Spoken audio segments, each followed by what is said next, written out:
So, guys, this title, again, is a little bit loosey-goosey, but I think you guys will enjoy what the news story is actually about.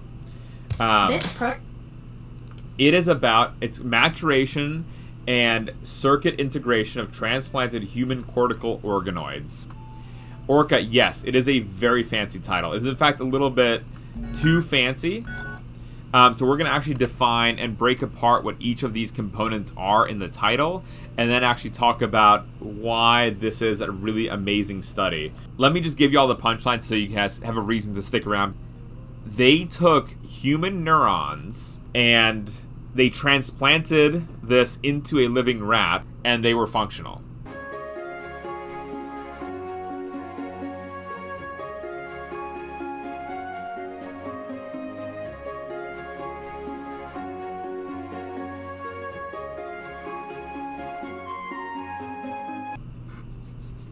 It's the best way to put it. Like, you can basically grow a tissue in a dish. You can grow a mini, not really functioning brain.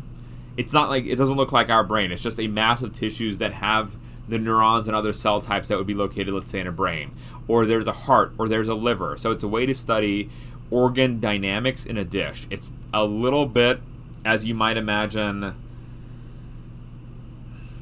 synthetic in its feel.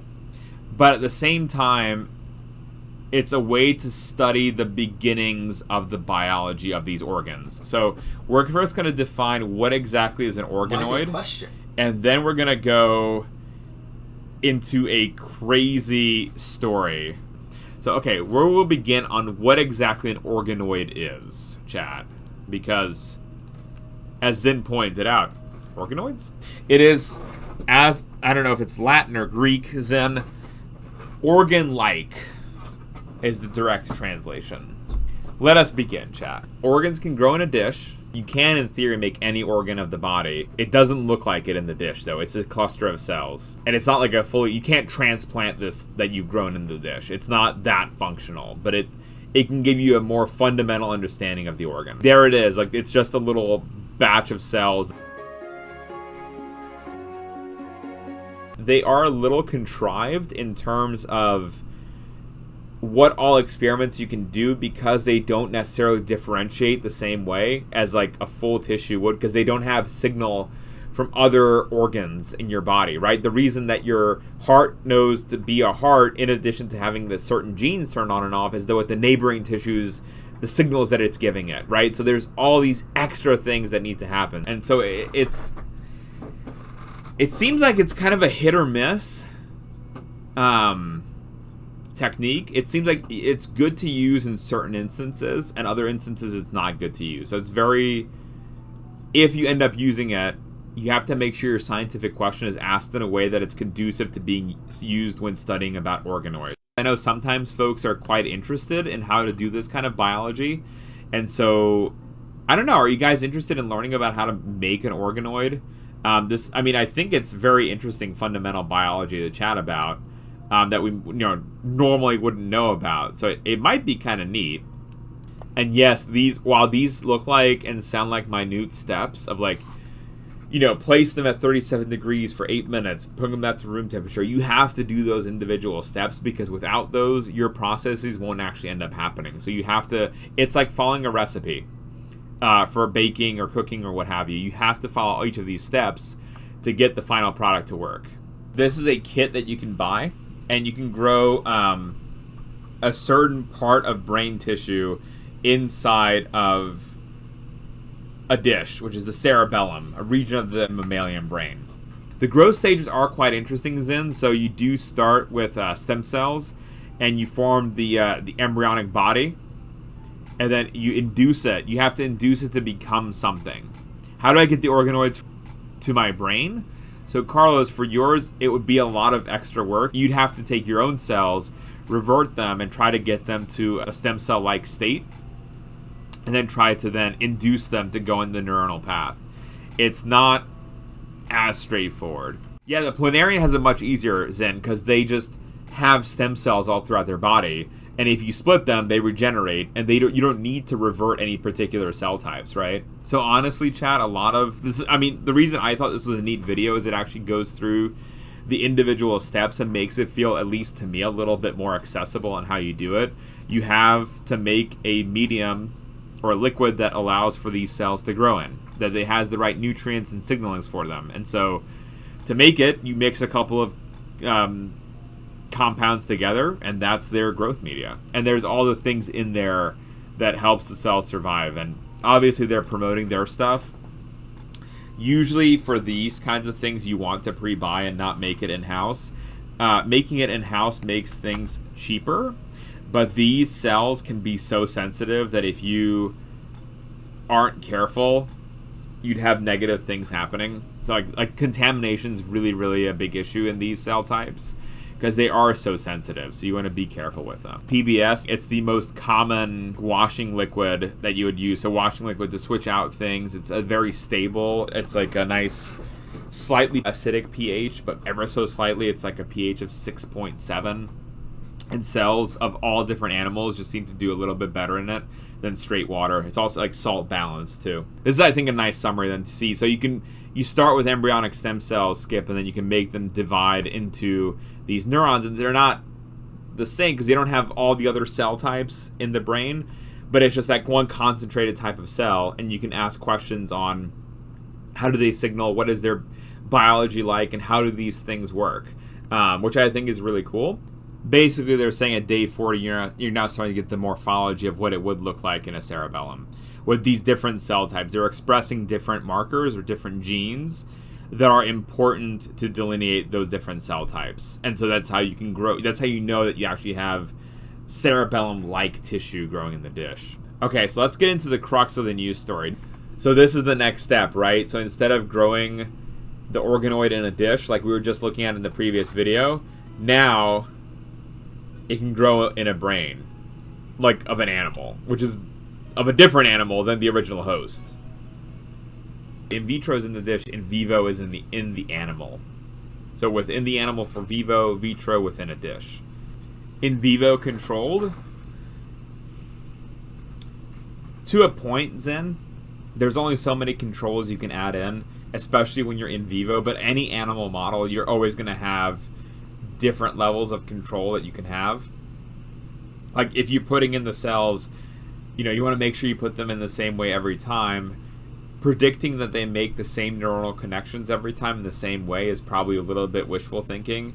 So I think it's probably a range, and that's why you probably still need several replicates in order to really show the effect for it. This is an important point that he mentioned, that when they put in these neurons, they did not have like seizures all of a sudden start. Even though it was potentially excitatory neurons, they didn't yield any dysregulation. It like kept everything functioning, which is very important to note, especially in this kind of experimental setup. That's a common technique for visual activation of neurons. It's not just in mice. You can use it in fruit flies. You can use it in cell culture. You can also use it to do the opposite. You can shine a light onto a cell mass to turn off neurons. It's optogenetics. There's a neat trick that we were working on in grad school where you can trace which neurons got turned on. So in their usual off state, the neurons were green, and then neurons that fired, so when they fire, they use calcium. That calcium signaling changed the green fluorescence to red, which I think is really, really cool, because then you can track which neurons were turned on during a stimulus. Organoids from different parts of the brain behave differently. They do, not Chris, because they integrate in different sections. You can create organoids of different brain sections from human or whatever tissue you're harvesting from. And then if you implant them, they will have different functions because they are, in fact, their circuitry is built differently. Currently, there's only been so far cerebral components that have been implanted and published on, but the researchers have suggested that other tissues also are working. But we have the people with pig hearts. It is interspecies then, but it's... I think people are more likely to accept that level of interspecies when it's replacing part of your heart versus if you're putting neurons from a different species into your brain. And I know it seems like a little bit of a weird break point.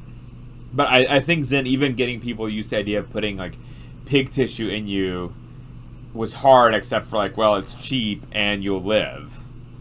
And it's not going to change your personality. I'm guessing Zen. I'm guessing.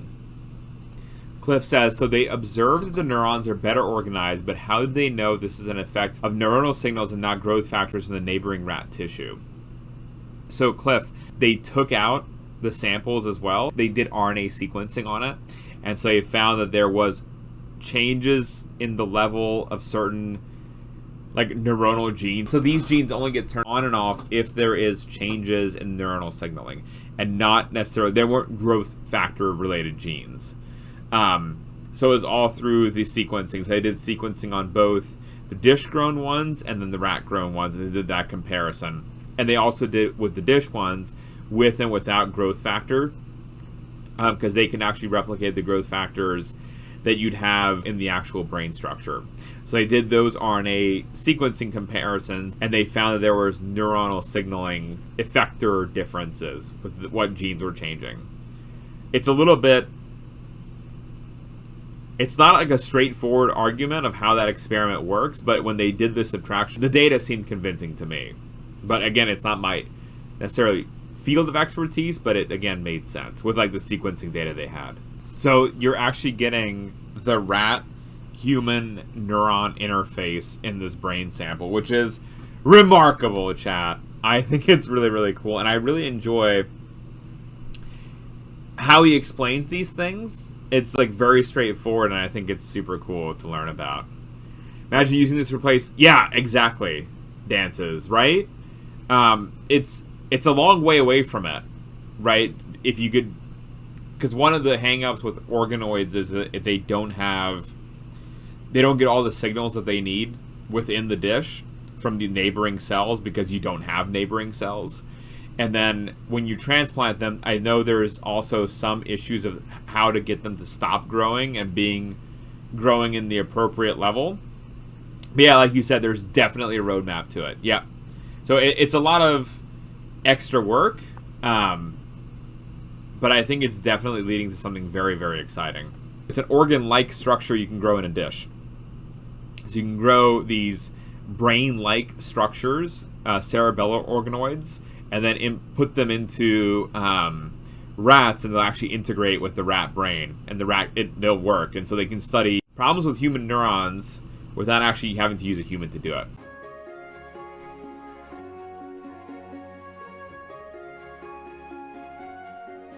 Thanks for watching Science Media, and be sure to hit those like and subscribe buttons to help our channel grow and support our science outreach and education goals. We can be found on Twitch most days of the week, and be sure to join us here for our next video. Thanks again, and stay curious, everyone.